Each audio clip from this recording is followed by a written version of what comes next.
The Zephyrian battle fleet hung in space like predators circling wounded prey. Admiral Krixtal watched the tactical display with satisfaction as his forces maintained their siege positions around the human colony of New Eden. For 3 standard cycles, they had bombarded the settlement's defenses, reducing the once proud orbital stations to twisted metal and debris. The humans had fought with their typical stubborn determination, but even their legendary resilience had limits. "Status report," Krixtal commanded, his 4 arms working efficiently across his command console. The bridge of the flagship Void Render hummed with activity as his officers coordinated the final phase of their assault. "The human defensive grid is at 12% operational capacity," reported his tactical officer. "Their remaining ships have withdrawn to the far side of their moon. Scans indicate minimal life support and weapon systems." Krixtal's mandibles clicked in amusement. The humans had earned a grudging respect throughout the galaxy for their fighting spirit, but spirit alone could not overcome superior numbers and technology. His fleet of 200 vessels represented the largest Zephyrian armada ever assembled, combining ships from 7 different warrior clans. The destruction of this human stronghold would send a clear message to the rest of their scattered colonies. "Begin the final bombardment sequence," Krixtal ordered. "I want nothing left but asteroid dust." The massive dreadnoughts of his fleet began to align their planet-killer cannons. Each vessel carried enough firepower to crack a moon, and together they could reduce New Eden to its component atoms. The humans had chosen to make their stand here, and they would die here with their precious dirt ball. But as the weapons began to charge, something changed on the tactical display. A new contact appeared at the edge of the sensor grid, emerging from the darkness between stars. The signature was massive, easily dwarfing even Krixtal's largest dreadnoughts. "What is that?" he demanded, his voice carrying an edge of concern. The sensor operator's claws clicked rapidly over his instruments. "Unknown vessel, Admiral. The signature is unprecedented. Mass readings indicate something over 15 kilometers in length." 15 kilometers. Krixtal had never heard of a ship that large. The Zephyrian dreadnoughts were considered massive at 3 kilometers, and even the legendary Valorian fortress ships rarely exceeded 5 kilometers. No known species possessed the technology or resources to construct something of that magnitude. "Classification?" he barked. "Unable to determine, sir. The design doesn't match any known architecture in our databases. Hull configuration appears to be human." A cold certainty settled in Krixtal's stomach. The humans were known for their unpredictability, their tendency to produce impossible solutions when cornered. But this seemed beyond even their capabilities. "All ships, maintain bombardment formation but prepare for possible engagement," he ordered. "I want full scans on that vessel."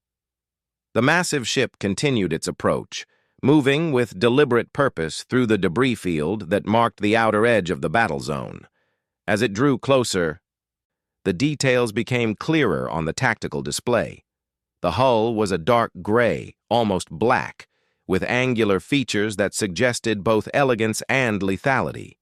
Weapon ports dotted its surface like the scales of some ancient predator. "Admiral," the communications officer interrupted, "we're receiving a transmission from the human vessel. Put it through." The main screen flickered, and suddenly, Krixtal found himself face to face with a human. The alien was tall and lean, wearing a dark uniform marked with insignia that Krixtal didn't recognize. The human's eyes were cold and calculating, studying the Zephyrian admiral with the same intensity that Krixtal might examine an interesting specimen. "I am Admiral Sarah Chen of the Terra Defense Force battlecruiser, Retribution," the human said, her voice carrying across the bridge with quiet authority. "You have exactly 1 minute to withdraw your forces from this system." Krixtal's mandibles spread in what his species considered laughter. "1 human ship against my entire fleet? Your bravado is admirable but foolish. Surrender now, and I may allow your crew to live as slaves." The human admiral's expression didn't change. 57 seconds. "You dare threaten me?" Krixtal's voice rose to a roar. "I command the greatest armada in Zephyrian history. My ships will reduce your vessel to scrap metal and your crew to cosmic dust." 45 seconds. Something in the human's calm certainty made Krixtal hesitate. He had studied human psychology extensively, and this behavior pattern was unfamiliar. Humans typically showed emotion when facing impossible odds: fear, rage, desperate determination. This Admiral Chen displayed none of those responses. She spoke with the confidence of someone holding all the advantages. "Sir," his tactical officer whispered urgently, "long-range scans are detecting unusual energy signatures from the human vessel. Power output is extraordinary." 30 seconds, Admiral Chen continued. "I should mention that this is not a negotiation. It's a courtesy warning." Krixtal made his decision. Whatever weapon or technology the humans possessed, it couldn't possibly threaten his entire fleet. "All ships, open fire! Destroy that vessel!" The Zephyrian fleet responded instantly. Hundreds of energy beams and missile salvos streaked across space toward the lone human battlecruiser. The display lit up with enough firepower to obliterate a small planet. But the human ship didn't even attempt to evade. Instead, a shimmering barrier appeared around its hull, not the typical energy shields that most species used, but something far more advanced. The barrier seemed to absorb the incoming attacks, the energy simply disappearing into its surface without causing any visible damage. "Impossible," Krixtal breathed. "No shield technology could withstand that much concentrated firepower." "Time's up," Admiral Chen said simply. The human battlecruiser began to move, and Krixtal realized with growing horror that what he had mistaken for a single massive vessel was actually something far more sophisticated. Sections of the hull began to unfold and reconfigure, revealing weapon systems unlike anything in his experience. The ship seemed to grow even larger as hidden compartments opened and additional structures extended from the main hull. "What in the seven hells is that thing?" demanded his tactical officer. Before anyone could answer, the human ship opened fire. But instead of the conventional energy beams or projectile weapons that Krixtal expected, something entirely different emerged from the battlecruiser's weapon ports. Streams of what appeared to be liquid metal shot out across space, moving at impossible velocities and striking his ships with devastating precision. Where the strange weapons hit, Zephyrian vessels simply ceased to exist, not destroyed in explosions or reduced to debris. They vanished entirely, as if they had never been there at all. In seconds, 12 of his dreadnoughts disappeared without a trace. "Evasive maneuvers!" Krixtal screamed. "All ships scatter!" But the human vessel had already demonstrated that conventional tactics were useless. The battlecruiser moved with impossible grace for something of its size, pursuing his fleeing ships with relentless efficiency.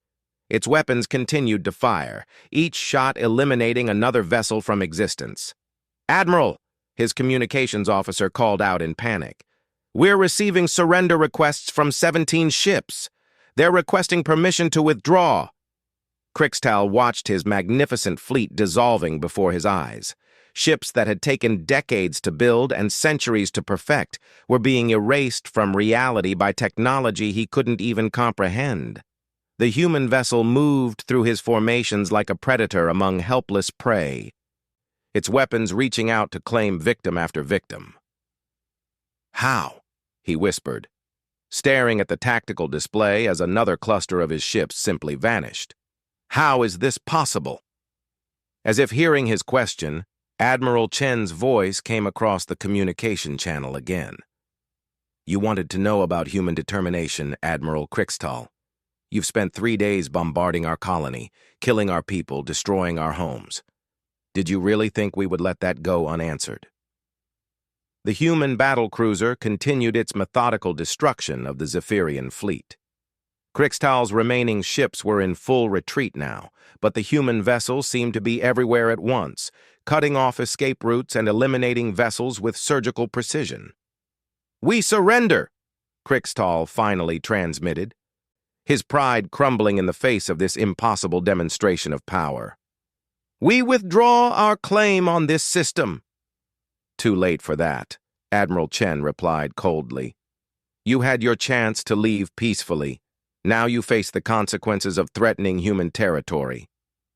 The void render shuddered as something massive struck its hull, but instead of the expected explosion, Krixtal felt the ship being drawn inexorably toward the human battlecruiser. Looking at his screens, he saw that his flagship, along with several dozen other surviving vessels, was being pulled by some kind of tractor field toward the human ship. "What are you doing?" he demanded. "Taking prisoners," Admiral Chen explained. "The Terra Defense Force doesn't believe in genocide, even when dealing with aggressors. You and your crews will be detained until proper reparations can be arranged."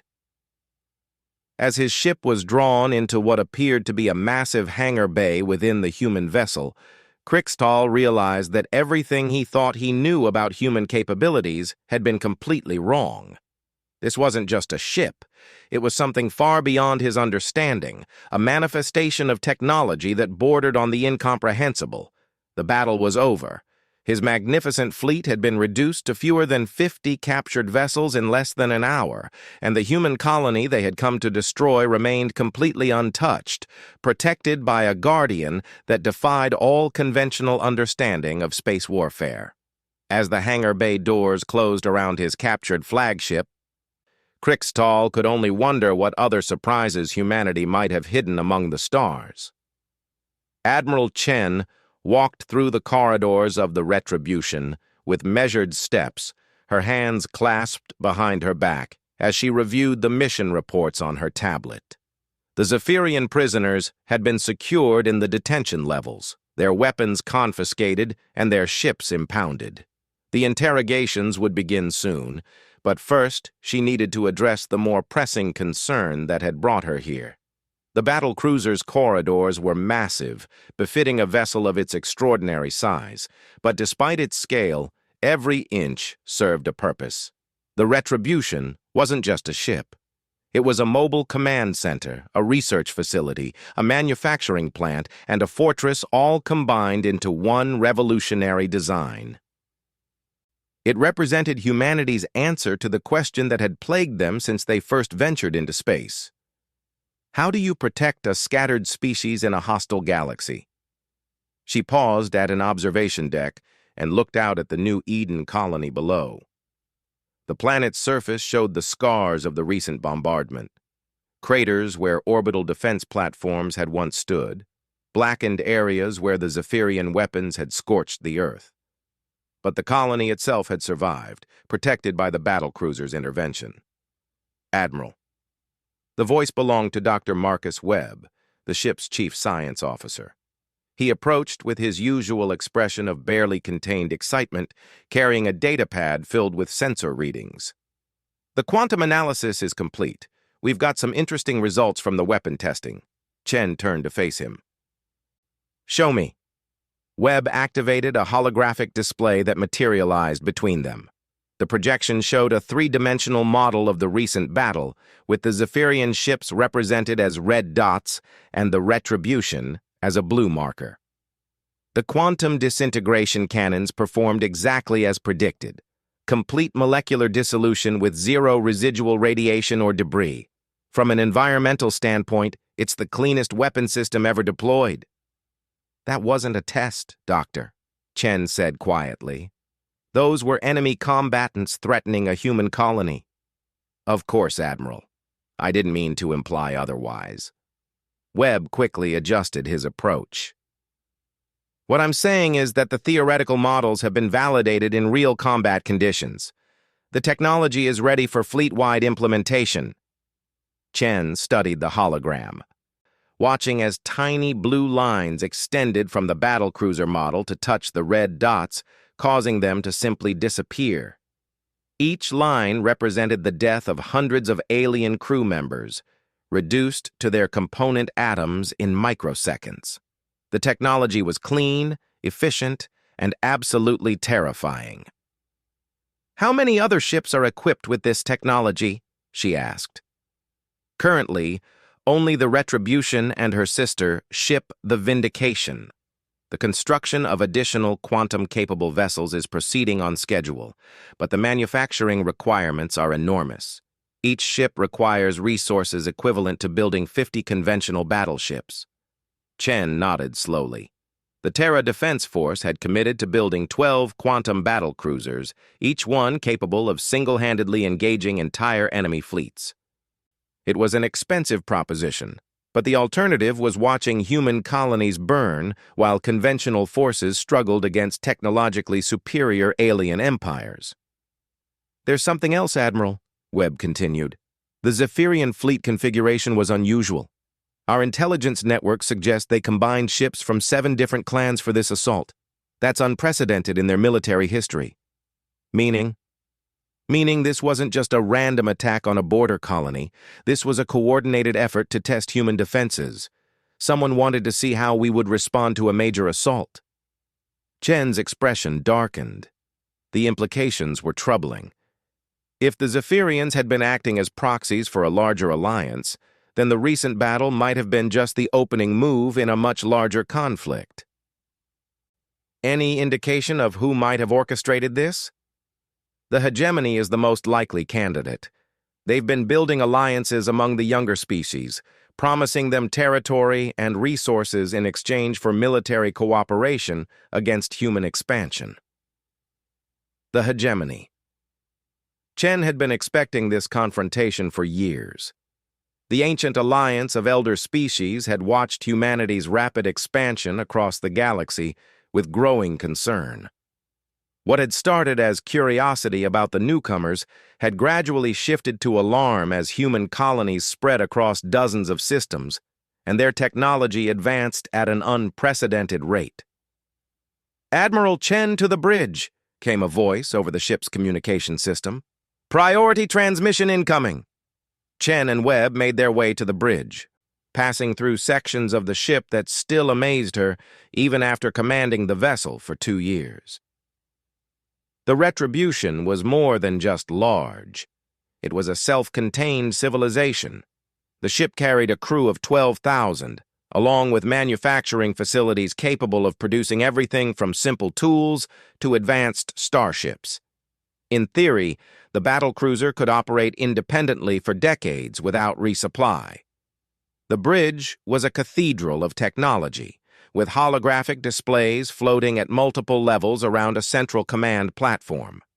Officers moved efficiently between stations, monitoring everything from local space traffic to quantum fluctuations in distant star systems. As Chen took her position at the central console, the main display activated to show an incoming transmission. The face that appeared belonged to Fleet Admiral Harrison, commander of the Terra Defense Force. His weathered features looked grim as he began his briefing. "Admiral Chen, congratulations on the successful defense of New Eden. Your intervention prevented what could have been a massacre." "Thank you, sir. But I suspect this was just the beginning." "You're correct. Intelligence reports indicate that at least 15 different species have formed a coalition under hegemony leadership. They're calling it the Galactic Preservation Alliance, and their stated goal is to contain human expansion before we become a threat to established interstellar order. Chen felt a cold certainty settle in her stomach. How long before they move against us? Unknown, but probably not long. The destruction of the Zephyrian fleet will either deter them or convince them that immediate action is necessary. Either way, we need to be prepared. What are your orders? Harrison's image leaned forward slightly. You're to proceed immediately to the Kepler station for a strategic planning conference. All quantum battlecruiser commanders will be present, along with representatives from Colonial Command and Intelligence Division. We're going to plan humanity's response to this threat. The transmission ended, leaving Chen alone with her thoughts. Through the bridge windows, she could see the captured Zephyrian vessels being processed by the Retribution's automated systems. Their crews were being transferred to detention facilities, their ships scanned and cataloged for intelligence purposes. It was efficient, clinical, and somehow unsatisfying. "Dr. Webb," she called, "how long would it take to retrofit the captured Zephyrian vessels with human technology?" The science officer looked up from his console with surprise. "Admiral? I'm not sure I understand the question." "Those ships represent significant resources. Instead of simply imprisoning their crews, what if we offered them a choice? Join human forces as auxiliary units, with their vessels upgraded to our technology standards, or remain as prisoners of war?" "That's an interesting proposition. The technological integration would be challenging but certainly possible. The quantum replicators could manufacture compatible systems within a few days. But would their crews accept such an arrangement?" Chen considered the question. The Zephyrians were warrior people, with a strong cultural emphasis on honor and martial prowess. Being defeated in battle would be humiliating, but being offered a chance to redeem themselves through service might appeal to their sense of honor. "Prepare a proposal," she decided. "We'll present it to their fleet commander after the interrogations are complete. If even some of them accept, it could provide valuable intelligence about the Galactic Preservation Alliance." As the Retribution began preparations for departure to Kepler Station, Chen found herself thinking about the larger implications of the recent battle. Humanity had demonstrated decisive technological superiority, but that advantage would only last until their enemies adapted. The galaxy was vast, containing civilizations with millions of years of experience in warfare and technology development. Sooner or later, someone would develop countermeasures to human quantum weapons. The real question was whether humanity could build a sustainable defense before that happened. The quantum battlecruisers were powerful but expensive. Each one required vast amounts of rare materials and months of construction time. Meanwhile, the enemy alliance could field thousands of conventional vessels from dozens of different species. "Admiral," interrupted her tactical officer, "long-range sensors are detecting multiple ship signatures approaching the system. Configuration suggests a diplomatic convoy." Chen moved to the sensor station and studied the readings. 6 ships, moving in tight formation and broadcasting standard peaceful intent signals. But something about their approach vector seemed familiar. "Analysis of the lead vessel shows Valorian design characteristics," the officer continued. "But the escort ships appear to be from multiple species, hegemony alliance composition." So it begins, Chen thought. The enemy alliance was already moving to test humanity's resolve, sending a diplomatic mission to gauge their response to the recent battle. It was a standard tactic, probe for weakness while maintaining the appearance of seeking peaceful resolution. "Signal the convoy that they may approach under diplomatic protection," she ordered, "but maintain full alert status. If they're here to test our defenses, they're going to get a very clear demonstration." The diplomatic convoy approached slowly, maintaining proper spacing and broadcasting formal requests for communication. Chen watched their progress on the tactical display, noting how their formation provided mutual defense coverage while appearing non-threatening. It was a professional approach that suggested experienced military commanders rather than genuine diplomats. "Incoming transmission from the lead vessel," announced the communications officer. "Put it through." The main display showed the interior of what appeared to be a luxurious diplomatic vessel. The figure addressing them was a Valorian, one of the hegemony's founding species. They were elegant humanoids with pale blue skin and elongated features that conveyed both intelligence and arrogance. This particular individual wore elaborate robes that indicated high diplomatic rank. "I am Ambassador Veltar of the Hegemony Council," the alien began, speaking in accented but clear human standard. I come to discuss the recent unfortunate incident involving Zephyrian forces. Chen kept her expression neutral. Ambassador, I am Admiral Chen of the Terra Defense Force. What would you like to discuss? The unprovoked attack on Zephyrian vessels in this system has created considerable concern among member species of the Galactic Preservation Alliance. We seek assurance that humanity will not continue such aggressive actions. The sheer audacity of the statement almost made Chen laugh. Unprovoked? The Zephyrians had been bombarding New Eden for 3 days. They were in the process of committing genocide when my ship arrived. The territorial status of this system remains disputed under galactic law. The Zephyrian action was a legitimate attempt to establish control over unclaimed space. This system has been claimed by humanity for over 20 years. Our colony is legally established under all recognized interstellar treaties. Ambassador Veltar's expression remained unchanged. Human expansion has proceeded at an alarming rate, often disregarding the territorial rights of established civilizations. The Galactic Preservation Alliance exists to maintain stability and prevent conflicts arising from such aggressive colonization. Chen realized that this conversation was being carefully crafted for the public record. Everything the ambassador said was designed to portray humanity as the aggressor while positioning the alliance as defenders of galactic peace. It was sophisticated propaganda, intended to justify whatever actions they planned to take next. Ambassador, she said carefully, humanity has followed all established protocols for system claiming and colonization. Our expansion has been conducted in accordance with galactic law, and we have made every effort to avoid conflicts with existing civilizations. Nevertheless, the rapid pace of human expansion threatens the delicate balance that has maintained peace for thousands of years. The Alliance requests that humanity agree to a moratorium on new colony establishment while territorial disputes can be resolved through proper diplomatic channels. There it was. The real purpose of this diplomatic mission wasn't to discuss the recent battle. It was to demand that humanity halt their expansion entirely. It was a clever approach that would seem reasonable to neutral observers while effectively stopping human growth across the galaxy. Chen stood silently for a long moment, considering her response. The bridge crew watched her carefully, understanding that her next words might determine whether humanity faced years of diplomatic maneuvering or immediate warfare.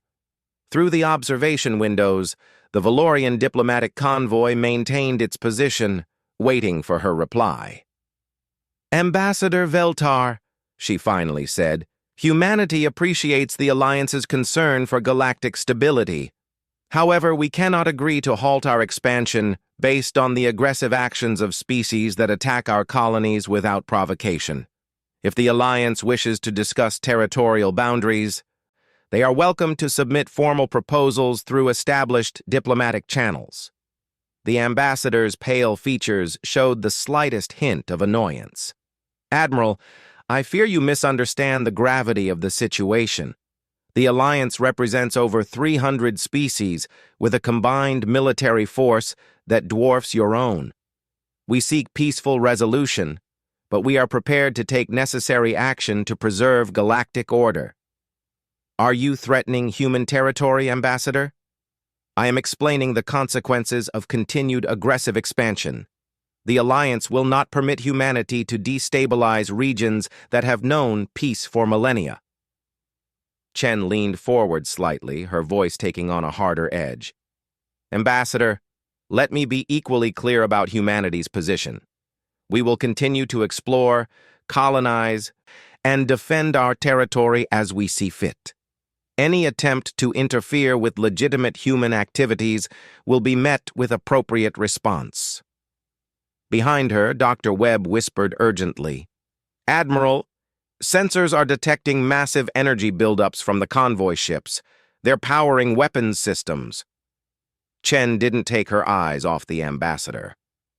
Dr. Webb, please prepare a demonstration for our diplomatic guests. The science officer's fingers flew over his console. Throughout the Retribution, weapon systems that had been dormant since the recent battle began to activate. But instead of targeting the diplomatic convoy, they aimed at a large asteroid floating several thousand kilometers away. "Firing quantum disintegration array," Webb announced. The asteroid simply ceased to exist. One moment, it was a solid chunk of rock and ice nearly a kilometer across. The next moment, there was empty space. No explosion, no debris field, no residual energy signatures. It had been reduced to its component atoms and dispersed harmlessly into the void. Ambassador Veltar stared at the display showing where the asteroid had been, his composed diplomatic mask slipping for the first time. What was that? That was a small demonstration of human defensive capabilities, Chen replied calmly. The asteroid you just saw destroyed had a mass equivalent to 3 of your escort vessels. Our weapons can target multiple objects simultaneously at ranges up to 50,000 kilometers. The ambassador's pale skin had grown even whiter. Such weapons violate numerous galactic treaties regarding excessive force and environmental destruction. On the contrary, our quantum disintegration technology produces 0 environmental contamination, no radiation, no debris, no toxic byproducts. From an ecological standpoint, it's the cleanest military technology ever developed. Chen paused to let that sink in before continuing. Ambassador, I want you to return to your alliance leadership with a very clear message. Humanity has no interest in conquering existing civilizations or interfering with established territories. We seek only to expand into unclaimed space and defend our legitimate colonies. However, any attempt to restrict our expansion through force will be met with decisive response. You cannot possibly believe that one ship, no matter how advanced, could stand against the combined fleets of the Alliance. One ship? Chen allowed herself a slight smile. Ambassador, the Retribution is the first of 12 quantum battlecruisers currently under construction. Each one is capable of engaging entire enemy fleets independently. By the end of this year, humanity will possess a mobile defense force that can respond to threats anywhere in our territory within days. It wasn't entirely true. Only 2 of the battlecruisers were currently operational, and the others were still months from completion. But the ambassador didn't need to know that. Sometimes in diplomacy, perception was more important than reality. Furthermore, Chen continued, these vessels represent only our defensive capabilities. Our exploration and colonization efforts continue to accelerate, with new systems being surveyed every month. Humanity is not expanding to threaten others. We're expanding because it's our nature. We're explorers, inventors, and builders. Trying to contain us is like trying to stop a star from burning. Ambassador Veltar had regained some of his composure, but Chen could see the uncertainty in his eyes. The Alliance will consider your words, Admiral, but I must warn you that continued expansion may force us to take protective action. And I must warn you, Ambassador, that any hostile action against human territory will result in consequences far beyond what you experienced with the Zephyrian fleet. The Alliance may have superior numbers, but we have superior technology. The question is whether you're willing to sacrifice thousands of ships and crews to test which advantage proves decisive. The diplomatic convoy departed an hour later, broadcasting formal protests about human aggression while maintaining careful distance from the Retribution. Chen watched them disappear into hyperspace before finally allowing herself to relax.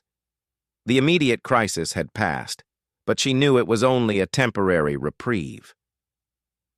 Impressive performance, Admiral, Dr. Webb commented as the bridge crew returned to normal operations.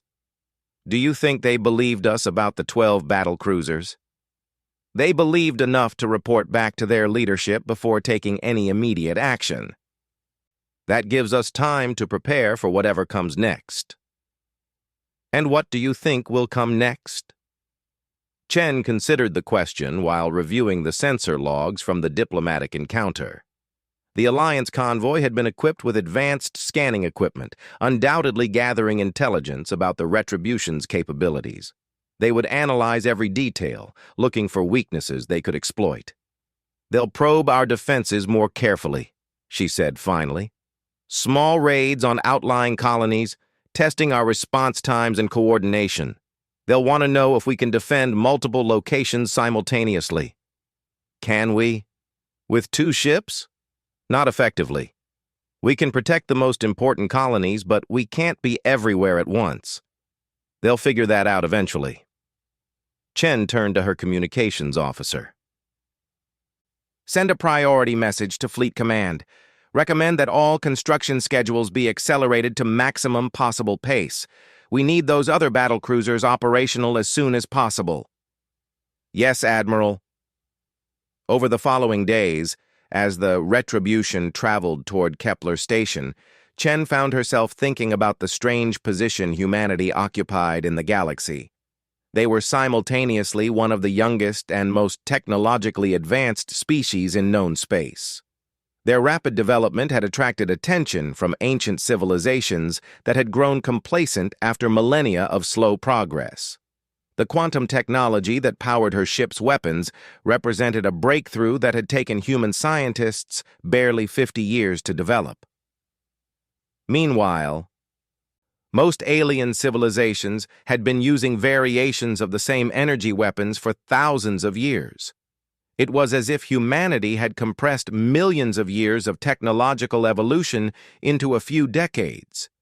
But that same rapid advancement also made them vulnerable. They lacked the vast industrial base and established alliances that older civilizations could draw upon. Every human ship was precious, every colony vital to their continued expansion. They couldn't afford the massive casualty rates that might be acceptable to species with billions of ships and trillions of citizens. The strategic conference at Kepler Station confirmed Chen's worst fears. Intelligence reports indicated that the Galactic Preservation Alliance was indeed planning coordinated strikes against human territory. The attacks would be designed to test human defenses while maintaining the appearance of legitimate territorial disputes. "They're being very clever about this," explained Admiral Harrison during the classified briefing. "Each attack will involve disputes over system boundaries or colonial rights. They'll present themselves as peacekeepers enforcing galactic law while gradually choking off our expansion." "How many systems are at immediate risk?" asked Admiral Torres, commander of the battlecruiser Vindication. "At least 40, possibly more. They're targeting colonies with disputed territorial claims, systems on the borders of alien space, and any settlements that lack strong defensive positions." Chen studied the tactical display showing potential target systems. Red markers indicated colonies at immediate risk. Yellow showed systems with possible vulnerabilities, and green represented secure territories. There was far too much red on the display. "Recommendations?" Harrison asked. "We need to consolidate our defenses," Torres suggested. "Evacuate the most vulnerable colonies and concentrate our forces around strategic systems." "Absolutely not," Chen replied firmly. "Evacuation would be seen as weakness and would only encourage more aggressive action. We need to demonstrate that every human colony is worth defending." "Admiral Chen, with respect, we have 2 operational battlecruisers and over 60 colonies spread across 40 light years. We can't defend them all simultaneously." Chen stood and moved to the tactical display. "We don't need to defend them all simultaneously. We need to respond so quickly and decisively that the Alliance thinks twice about attacking any human territory." She pointed to several key systems on the display. "The Alliance will start with probing attacks on isolated colonies, testing our response. When they do, we hit back immediately. Not just at the attacking force, but at their supply lines, staging areas, and command facilities. We make every assault so costly that they question whether it's worth continuing." "That's a significant escalation," Harrison warned. Once we start attacking Alliance infrastructure, this stops being border skirmishes and becomes full-scale warfare. It's going to become full-scale warfare anyway, Chen replied. The only question is whether we wait for them to choose the time and place, or whether we force them to fight on our terms. The conference continued for hours, but the basic strategy was established. Human forces would adopt an aggressive defense posture, responding to any attack with disproportionate retaliation. It was a risky approach that could either deter further aggression or provoke an immediate massive assault. 2 weeks later, the first test came. A hegemony task force attacked the mining colony on Kepler 442b, claiming that human miners had violated ancient territorial boundaries. The colony's defenses held for 6 hours before being overwhelmed. The retribution arrived 18 hours after the attack began. By then, the hegemony forces had withdrawn, leaving behind a devastated colony and a clear message. Humanity was vulnerable. Chen's response was swift and uncompromising.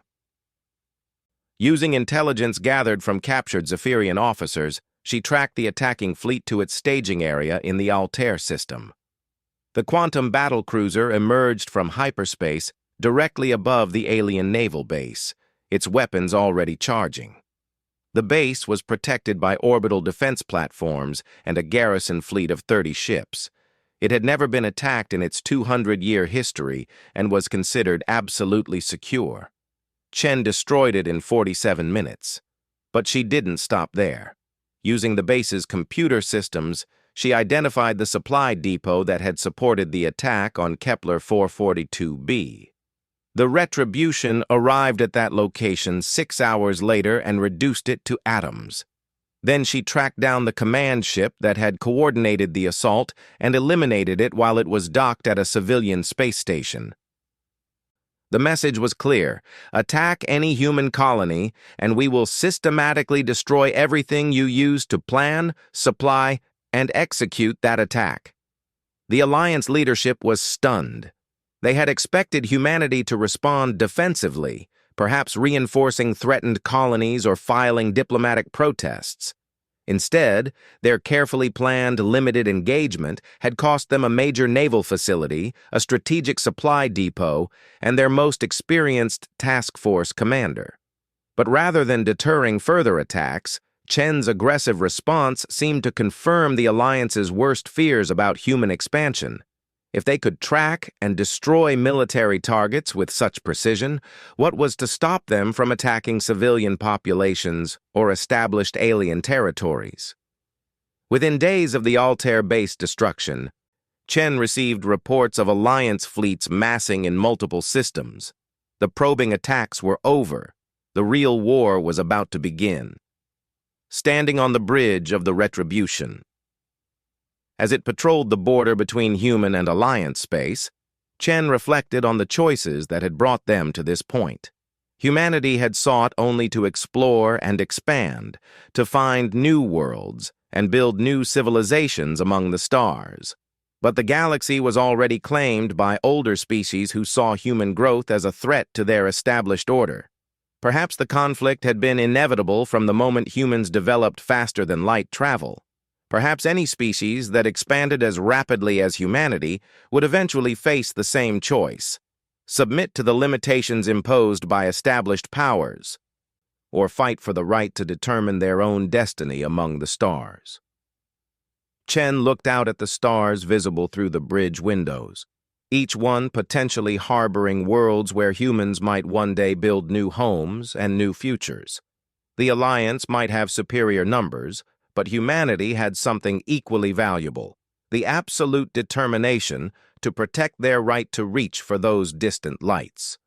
The combat ground had indeed stilled as the retribution entered in Majesty, but the stillness was temporary, the calm before a storm that would determine humanity's place in the galaxy forever.